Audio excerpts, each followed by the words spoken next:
ചട്ടമ്പിനാടിലെ മണികണ്ഠൻ.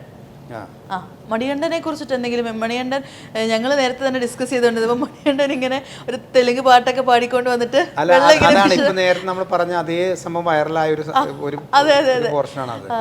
എനിക്ക് ചെയ്യണ എല്ലാ മൂവിയിലും ചെയ്യണ ആ ക്യാരക്ടറിൽ എന്തെങ്കിലും ഒരു സംഭവം വീഴാറുണ്ട്, എന്തെങ്കിലും ആയിട്ട്. അത് ചിലപ്പോൾ ഒന്നുമില്ലാത്ത ക്യാരക്ടർ. ഞാൻ പറയാം, മമ്മൂക്കാടെ പടത്തില് അതിനു മുൻപ് ഞാൻ അഭിനയിച്ചിട്ടില്ല. അതിന് ശേഷമാണ് കോബ്ര വന്നൊക്കെ അതിന് ശേഷം. അപ്പോൾ എൻ്റെ ഏറ്റവും വലിയ സന്തോഷം എന്ന് പറഞ്ഞാൽ അതാണ്, മമ്മൂക്കയുടെ പടത്തിൽ അഭിനയിക്കാൻ പറ്റി എന്നുള്ളത്. അതും നേരത്തെ പറഞ്ഞ പോലെ തന്നെ നമ്മൾ വേറൊന്നും ചിന്തിക്കുന്നില്ല. അങ്ങനെ ഒരു ക്യാരക്ടർ പോലും നമ്മൾ അന്വേഷിക്കേണ്ട കാര്യം പോലും ഇല്ല. അദ്ദേഹത്തിൻ്റെ കൂടെ നിൽക്കാൻ പറ്റുന്നു എന്ന് പറയുന്നതാണ് എൻ്റെ ഏറ്റവും വലിയ. മമ്മൂക്ക കമ്പനി തന്നെയാണ് അത് പ്രൊഡ്യൂസ് ചെയ്ത പടം തന്നെയായിരുന്നു അത്. അത് പൊള്ളാച്ചി ഭാഗത്തായിരുന്ന ലൊക്കേഷൻ. ഷാഫിക്കാണ് അതിൻ്റെ ഡയറക്ടർ. അപ്പോൾ ഞങ്ങൾ ആ ഒരു കോമ്പിനേഷൻ നല്ലതായിരുന്നു. മറ്റേ ഇവനായിട്ടുള്ള വിനു മോഹനായിട്ടുള്ള ഒരു സംഭവമായിരുന്നു. അന്ന് ഇത് ഷൂട്ട് ചെയ്യണ സമയത്ത് ഈ പാട്ട് പാട്ട് പരി എനിക്ക് ഓർമ്മ കിട്ടുന്നില്ല. ലോറി കഴുകുന്ന സമയത്ത് അപ്പൊ ഈ പെട്ടെന്ന് ഇവരെ ലോറി കാണുന്നില്ല. നിങ്ങളാരാ എന്താന്ന് ചോദിക്കുന്നൊരു പിന്നെയാണ് കെട്ടിയിട്ടുള്ള സംഭവങ്ങൾ. അപ്പൊ അവിടെ എന്ന് പറയുമ്പോ ഈ സലീം കുമാറൊക്കെ ഭയങ്കര നല്ല കോമ്പിനേഷൻ മരത്തിൽ കെട്ടിയിട്ട് വരുമ്പോ അവന് ഒരട്ട കാണിച്ചു തരാന്നൊക്കെ പറയുമ്പോൾ നിൽക്കുമ്പോ മല്ലയ്യ എന്ന് പറഞ്ഞ അത് പുള്ളിക്ക് പേടിയായി. മല്ലയ്യ വന്നു കഴിഞ്ഞാൽ പണി കിട്ടുന്നുള്ള അറിയാം. ഈ മാക്രി ഗോപാൽ നമ്മള് തന്നെ ചിരിച്ചു പോയ മുഹൂർത്തങ്ങളൊക്കെ. പിന്നെ സലീം കുമാർക്ക് നമ്മൾ ഡയലോഗ് പറയുമ്പോ തന്നെ നമ്മൾ ചിരിക്കും. സ്പ്രേ അടിച്ച് ഒരു പെണ്ണിന്റെ മുഖത്ത്. അപ്പൊ ഞാൻ വന്നപ്പോ ഞാൻ വരുന്നതിന് തൊട്ട് മുമ്പുള്ള ഷോട്ടാണത്. ഞാനിങ്ങനെ അടിച്ച് ചെയ്യുമ്പോ ഇതാണ് ബോധം കിട്. അതായത് ഷെയിം ഫോം എടുത്തിട്ടാണ് അടിക്കുന്നത്. അങ്ങനെ കുറെ. അതേപോലെ തന്നെ സുരാജേട്ടന്റെയും കുറെ കോമഡി ഉണ്ടല്ലോ. ദശമൂലം ദാമു എന്ന് പറഞ്ഞിട്ട് അതിനകത്ത് ഭയങ്കര വൈറലായ ഒരു സംഭവം ഇതുപോലെ തന്നെ വന്നതാണ്. തെങ്ങ് കയറുമ്പോ ഞാനും മല്ലയ്യും കൂടി നിൽക്കുന്നു. ഒരാൾ കയറുമ്പോ എന്താ ശുഷ്കാന്തില്ല മല്ലയ്യ, നീ എന്താണ് ശുഷ്കാന്തി നോക്കണത്? അവന്റെ ശുഷ്കാന്തി എന്തിനാ നോക്കുന്നത്? ഇനി ഞാൻ മലയാളം പഠിച്ചിട്ട് പോവാ, ഞാൻ പറഞ്ഞിട്ട് വേണമെങ്കിൽ പോകും. അത് എനിക്ക് തോന്നുന്നത് ഒരുപാട് സീനുകളില്ല, വളരെ നോട്ടബിൾ ആണ്. അതിൽ ഏറ്റവും ഹിറ്റായിട്ടുള്ള ഒരു സാധനമാണ് ഇപ്പോൾ നമ്മൾ ഈ പറഞ്ഞ സംഭവം. ബെന്നിപ്പി നായരല്ല, അദ്ദേഹമാണ് അതിന്റെ. അടുത്തത് ഈ ചക്കരമുത്ത സിനിമ.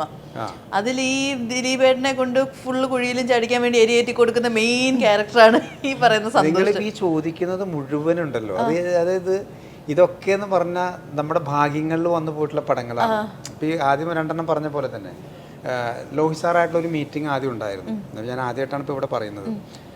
ആ മീറ്റിംഗ് എന്ന് പറഞ്ഞാൽ എൻ്റെ ചാലക്കുടി നടന്നൊരു സ്റ്റേജ് ഷോ ഉണ്ടായിരുന്നു.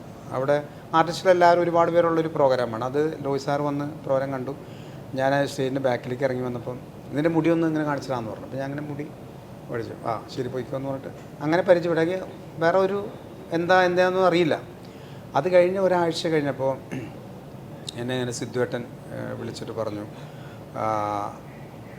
പ്രൊഡക്ഷനിൽ അദ്ദേഹം വിളിച്ചിട്ട് പറഞ്ഞു, സിദ്ധു പനിക്കില്ല, അദ്ദേഹം പറഞ്ഞിങ്ങനെ ലോഹിയേട്ടനെ നീ ഒന്ന് കാണണം, ചെല്ലാൻ പറഞ്ഞിട്ടുണ്ട് എന്ന് പറഞ്ഞു. അപ്പം എനിക്ക് ഭയങ്കര ഇതായി, എന്തോ വർക്കിന് വേണ്ടിയിട്ടാണല്ലോ.